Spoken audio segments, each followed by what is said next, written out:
kalau nggak jeli, seolah-olah penjelasan Bu Menteri ini justru apa yang dikatakan Pak Mahfud MD itu berdiri di atas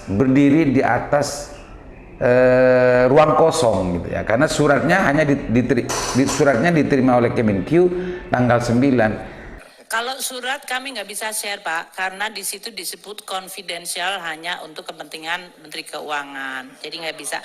Namun kronologisnya bisa kami share. Assalamualaikum warahmatullahi wabarakatuh. Kembali berjumpa dengan saya Imam Haris di acara Sandasan Usik. Pemirsa, sudah memasuki hari ke-4 ke-5 bulan puasa. Mudah-mudahan pemirsa semuanya dikuatkan untuk melaksanakan ibadah puasa, dan sekarang kita sudah mau masuki hari ke-6.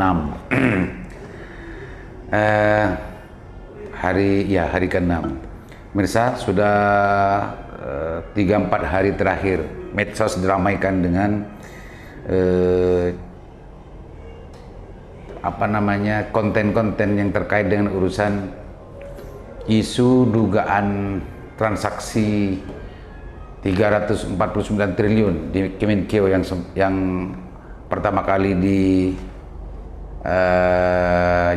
diumumkan ya oleh Pak Mahfud MD.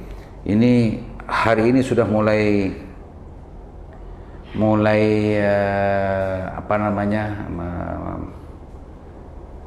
menimbulkan kontroversi gitu ya, menimbulkan pro kontra. Ada banyak yang justru membuat sebuah konten yang mendukung Pak Mahfud MD untuk membuka seluas-luasnya terkait dengan urusan dugaan TPPU itu. Ada juga yang justru menyayangkan kenapa Pak Menko, ini khususnya Pak anggota Dewan ya, kenapa Pak Menko justru senengnya itu ya untuk berkomentar-komentar. Bahkan di Komisi 11 sempat saya lihat mestinya ya kerja senyap gitu ya. Tapi semua itu yang sempat kita lihat, sempat kita saksikan dan sempat kita dengar gitu ya, beragam respon dari berbagai kelompok masyarakat terkait dengan urusan isu 349 triliun. Ini angka besar, ini duit besar pemirsa. Bahkan kalau tidak salah IKN itu membutuhkan 400 sekian triliun. Kalau 349 triliun betul-betul uang masalah di Indonesia, maka sebetulnya uang ini sudah bisa untuk membangun IKN sebetulnya. 80% sudah bisa untuk membiayai IKN. Angka 349 triliun ini. Mas Usik, kita dengar dulu penggalan video terkait dengan urusan penjelasan Bu Menteri Sri Mulyani, Menteri Keuangan, terkait dengan urusan kronologis dari surat PPATK, termasuk juga kronologis mencuatnya isu 349 triliun ini. Kita saksikan. Kalau surat kami nggak bisa share Pak, karena di situ disebut konfidensial hanya untuk kepentingan Menteri Keuangan, jadi nggak bisa. Namun kronologisnya bisa kami share. Jadi kami sekarang sampaikan, 1, Rebo tanggal 8 Maret Pak Mahfud menyampaikan ke media ada transaksi mencurigakan di Kementerian Keuangan 300 triliun. Rabu itu 8 Maret. Kami kaget karena mendengarnya dalam bentuk berita di media. Kami cek kepada Pak Ivan, tidak ada surat tanggal 8 Maret ke Kementerian Keuangan. Kamis tanggal 9 bulan 3 2023 Kepala PPATK baru mengirim surat nomornya SR-2748-AT.01.01-3 Romawi tahun 2023. Surat itu tertanggal 7 Maret, tapi baru kami terima by hand tanggal 9. Tanggal 8 sehari sebelumnya sudah disampaikan ke publik yang kami belum menerima. Namun surat ini berisi 36 halaman lampiran mengenai surat-surat PPATK ke Inspektorat Jenderal Kementerian Keuangan periode 2009 hingga 2023. Totalnya ada berapa, Bu?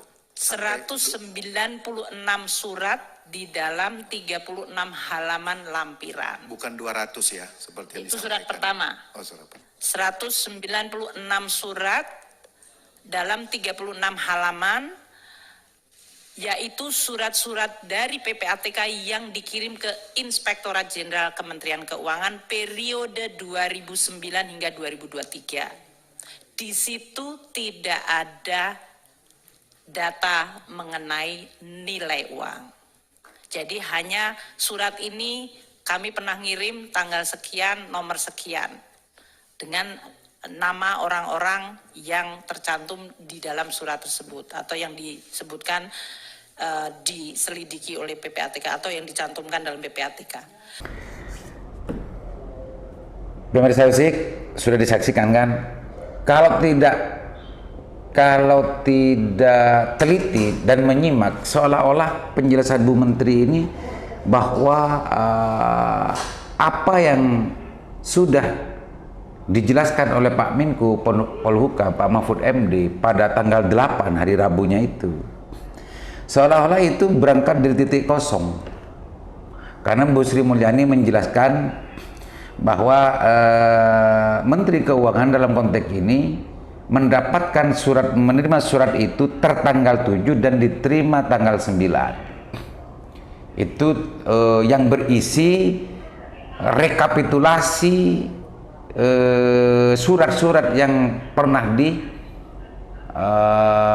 oleh PPATK kepada Kemenkyu sejak tahun 2009 sampai ke 2023. Ini catatannya pemirsa. Kalau nggak jeli, seolah-olah penjelasan Bu Menteri ini justru apa yang dikatakan Pak Mahfud MD itu berdiri di atas ruang kosong gitu ya. Karena suratnya hanya diterima oleh Kemenkyu tanggal 9. Perlu dipahami dan perlu diketahui bahwa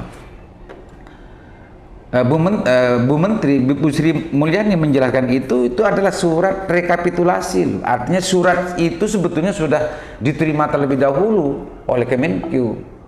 Karena Bu Menteri mungkin minta kepada PPATK, maka surat itu diberikan dan dikirimkan, dan isinya ada rekapitulasi dari surat-surat yang sudah masuk kepada Kemenkyu sebelumnya. Bahkan tanggal 13 itu kata menerima surat lagi dari PPATK, dan itu sudah dilengkapi dengan angkanya.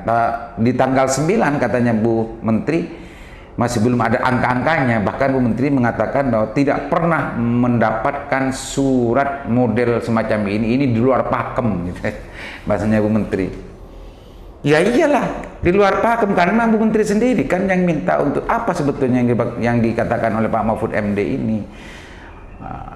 Maka PPATK mengirim kembali, itu penegasan sebetulnya, bukan surat baru, tapi itu surat-surat untuk untuk mengingatkan Bu Menteri bahwa ini loh surat-surat yang sebelumnya pernah masuk ke sini dari tahun 2009 sampai 2023. Gitu pemirsa, sederhananya pencernaannya. Tapi kalau kita menyaksikan, bahkan Komisi 11 dalam konteks ini, ada yang bilang bahwa Pak Mahfud MD ini sedang mencari panggung.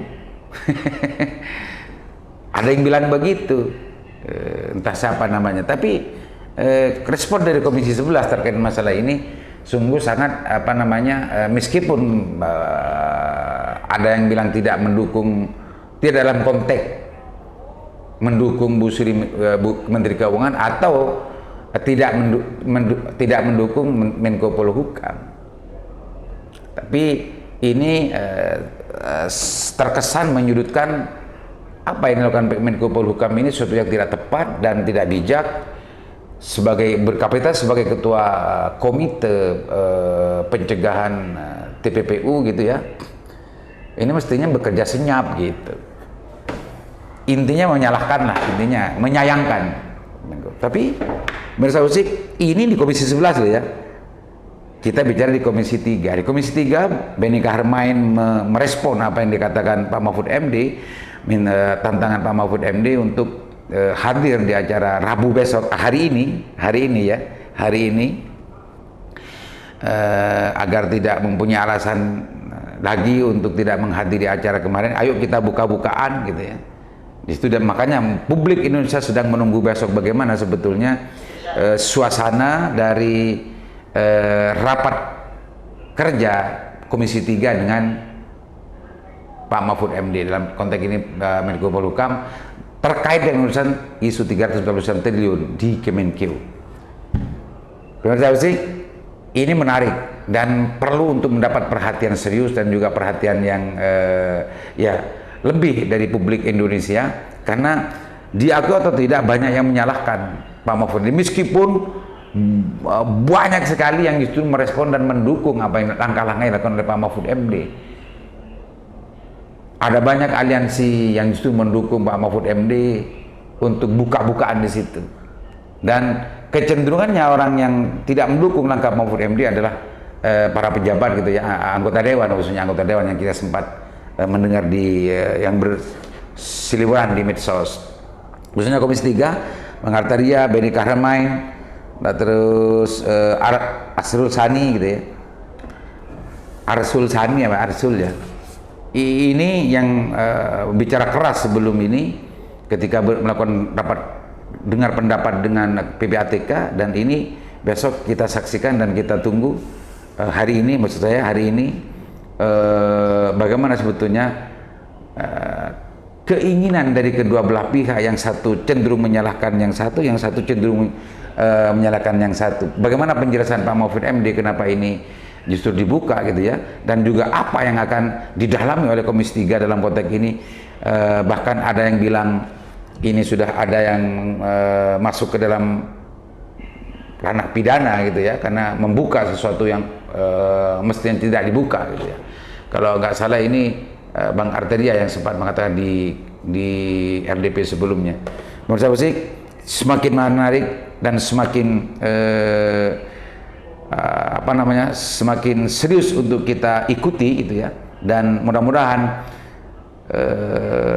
drama ini bukan drama, mudah-mudahan RDP di Komisi 3 ini justru akan lebih mempercepat pembenahan keuangan di Indonesia, akan lebih justru membuka betul terhadap penggarungan besar-besaran dilakukan oleh pejabat-pejabat negara terhadap kekayaan bangsa Indonesia. Dan mudah-mudahan sinyalemen yang sering dikatakan Pak Mahfud MD sekarang noleh kemana saja itu ada korupsi dan lain sebagainya, betul-betul dimulai hari ini untuk diseriusi oleh penegak hukum, oleh APH agar mengejar kemana sebetulnya uang negara itu dilarikan dan disimpan. Pastinya bagaimana uang-uang itu bisa bermanfaat terhadap masyarakat Indonesia. Sekian dulu usik saya, mudah-mudahan bermanfaat. Assalamualaikum warahmatullahi wabarakatuh.